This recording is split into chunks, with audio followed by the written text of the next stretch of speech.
आपने मुझे राज्यपाल के अभिभाषण पर बोलने का अवसर दिया, उसके लिए धन्यवाद। मैंने ये पूरी आपकी डायरी पढ़ी थी।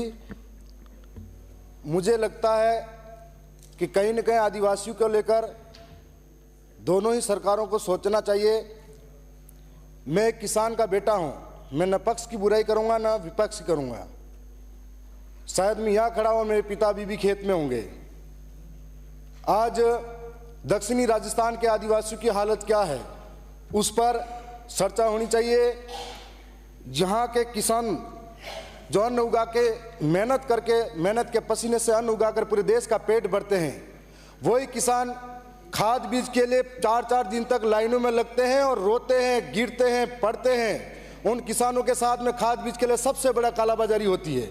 उसके लिए कभी कोई आगे चलकर ये आवाज नहीं उठाते। साथ ही अभी बिजली आंख मिचौली का खेल खेल रही है।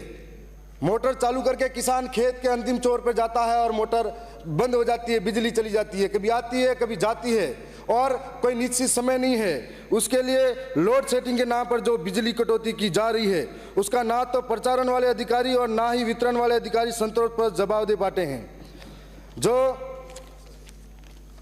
साथ ही मैं आपके सामने बताना चाहूंगा कि हर बार हमारे दक्षिणी राजस्थान के अंदर किसान खाद बीज को जो फसल है उसको उगाते बड़ी मेहनत से, जब बेचने का समय आता है तब वो मंडियां नहीं होने की वजह से या फिर फुटकर व्यापारी के द्वारा खरीदारी होती है, जिसके माध्यम से किसान यहाँ पर 27 रुपये 28 रुपये मंडी का भाव होता है, लेकिन उसी किसान को 18-12 रुपये में अनाज लिया जाता है। वो अपने आप को ठगा हुआ महसूस करके घर तक पहुँचता है। मैं दूसरी और बात कहना चाहूँगा कि ये जो पूरे 5 साल के अंदर पेपर लीक और पेपर रद्द, ये शब्द सबसे ज्यादा अगर किसी को दर्द हुआ होगा, मेरे जैसे नौजवान ने झेला होगा, दक्षिणी राजस्थान के नौजवान ने झेला होगा। हम लोग आज जोधपुर और जयपुर के अंदर कोचिंग करने आते हैं तो हमारी पीड़ा ये है कि हम लोग खेत गिरवे रख के आते हैं, माँ के गहने गिरवे रख के आते हैं और हम लोग यहाँ पर पढ़ने आते हैं, 3-3 महीने तैयारी करते हैं, ब्याज में पैसा लेकर आते हैं। जब हमारे लोगों के साथ में पेपर लीक या फिर पेपर रद्द होता है तब हमको लगता है सीने पे कि सामने वाले का गला दबा दे या फिर उसकी गर्दन पकड़ ले। ऐसे लोगों के लिए फांसी का प्रावधान होना चाहिए। हमारे लोगों के आज भी खेत गिरवे पड़े हुए हैं। यह बात हम लोग कहना चाहते हैं कि आज ये सरकार से भी उम्मीद है कि आने वाले समय में पेपर लीक जैसा शब्द और पेपर रद्द जैसा शब्द हमारे सामने नहीं आए। मैं दक्षिणी राजस्थान के उस इलाके से आता हूं जहां पर विद्यालय तो हैं लेकिन स्टाफ की कमी है, बच्चे पढ़ाने वाला कोई नहीं है। हम लोग इस पीड़ा को समझते हैं कि वहां पर हम लोग मुकाबला करते हैं तो कैसे मुकाबला कर सकते हैं सीकर जयपुर जैसे सिटी में रहने वाले बच्चों का। माननीय अध्यक्ष महोदय, एक तरफ समाप्त करें। माननीय अध्यक्ष महोदय, मैं पहली बार बोलने खड़ा हुआ, थोड़ा आपका संरक्षण चाहूंगा। जितना है उतना ही उनकी पार्टी की व्यवस्था है, आप बिराजे।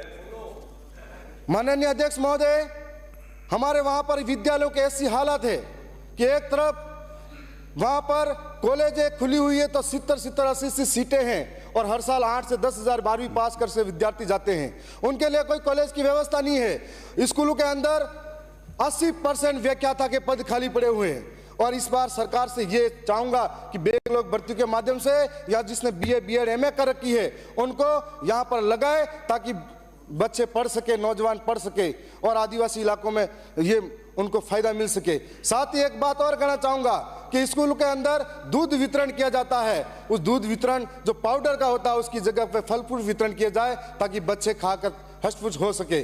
और आप सब ने मुझे टाइम दिया, मैं उसके लिए आपका धन्यवाद करता हूं। मैं एक और पीड़ा है जो पूरे राजस्थान के नौजवानों की है कि भर्ती के अंदर 40% का जो क्राइटेरिया लगा रखा है। मैं भी BA BEd और MA करके अभी यहां तक पहुंचा हूं।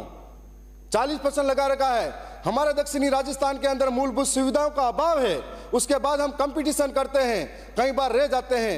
एक तरफ हमारा बच्चा, हमारा भाई सुबह उठकर गाय भैंसे या फिर घर का काम संभाल कर स्कूल जाता है और दूसरी ओर वापिस आकर घर का काम संभालता है। दूसरी ओर अमीर और पैसे वालों का बच्चा सुबह उठकर काजू बादाम पिस्ते खाता है और सुबह उठकर काजू बादाम पिस्ते खाता है, फिर कोचिंग जाता है, कोचिंग जाकर वापिस आता है, उससे मुकाबला नहीं होगा। धन्यवाद स्पीकर महोदय।